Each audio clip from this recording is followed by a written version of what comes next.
ধর্ম যখন বিজ্ঞানকে বলে রাস্তা ছাড়ো, বিজ্ঞান কি রাস্তা ছেড়ে দেয়?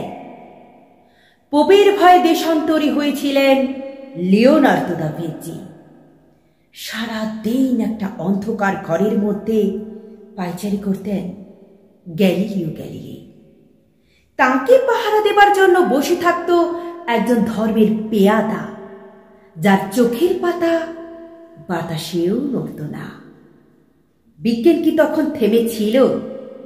তীর্থের পাণ্ডাদের হই হই তাদের লাল চোখ কি পেরেছিল পৃথিবীকে বেঞ্চের ওপর দাঁড় করিয়ে সূর্যকে তার চারদিকে ওঠবোস করাতে? ধর্ম যতদিন দুঃখী মানুষকে বেঁচে থাকার সাহস দেয়, ততদিন রাস্তা নিয়ে কারো সঙ্গে তার ঝগড়া থাকে না। রাস্তা কারো একার নয়, বরং তাকেই একদিন রাস্তা ছাড়তে হয়, যার স্পর্ধা আকাশ ছুঁয়ে যায়।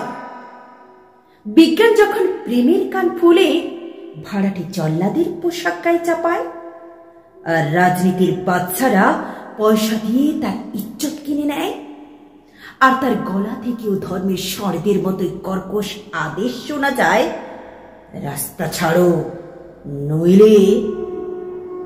পৃথিবীর কালো সাদা হলুদ মানুষের গান, তাদের স্বপ্ন, সেই চিৎকার শুনে এক মুহূর্ত থমকে তাকায়।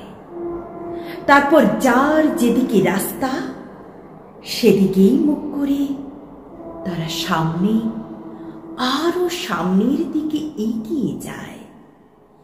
কেউ কারোকে রাস্তা ছেড়ে দেয় না। পৃথিবীতে যতদিন গান থাকে, গানের মানুষ থাকে, স্বপ্নও থাকে।